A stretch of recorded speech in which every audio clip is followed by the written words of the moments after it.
بسم اللہ الرحمن الرحیم۔ شروع اللہ کے نام سے جو بڑا مہربان نہایت رحم والا ہے۔ یہ کیا ہوا؟ تم تو کہا کرتے تھے ہماری سائنس نے اتنی ترقی کر لی ہے کہ ہم کچھ بھی کر سکتے ہیں، تو یہ ایک چھوٹا سا کیڑا جو نظر بھی نہیں آتا، اس کے خوف سے اپنے آپ کو گھروں میں قید کر لیا۔ یہی ایک چھوٹا سا کیڑا تمہاری موت کی وجہ بن رہا ہے۔ تو کیوں نہ بنے؟ کیونکہ تم اس وقت سو رہے تھے جب پوری دنیا میں اس کے بندے چیخو پکار کر رہے تھے، مدد مانگ رہے تھے۔ کشمیر کو آدھے سے زیادہ سال ہونے والا ہے، وہ گھروں میں بند ہیں۔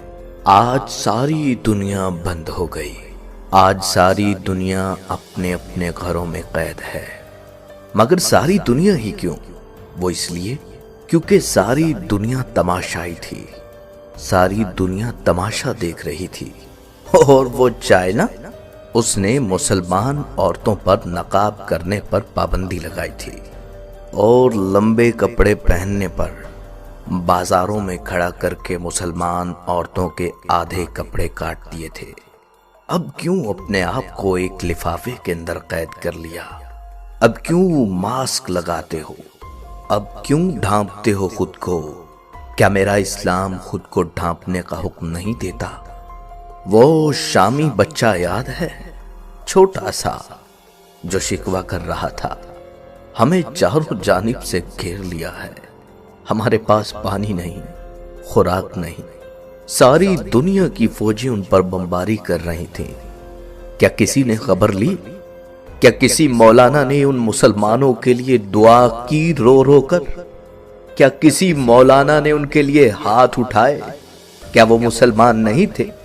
اس بچے نے کہا میں اللہ سے شکایت کروں گا۔ جانتے ہو اس بچے نے اللہ سے شکایت کر دی۔ اس کے ماں باپ مر چکے تھے، اس کی ماں اس کے سامنے مر گئی۔ اس نے کہا میں شکایت لگاؤں گا۔ تو سن لو دنیا والو، وہ بچہ شکایت لگا چکا ہے، شکایت لگ گئی ہے، اب بھگتنا تو پڑے گا۔ ساری دنیا خاموش تماشائی تھی، تماشا دیکھ رہی تھی۔ اس وقت مسلمانوں کی تکلیف پر کوئی نہیں بولا۔ برما میں مسلمانوں کو کاٹ کر پھینک دیا، اس وقت کوئی نہیں بولا۔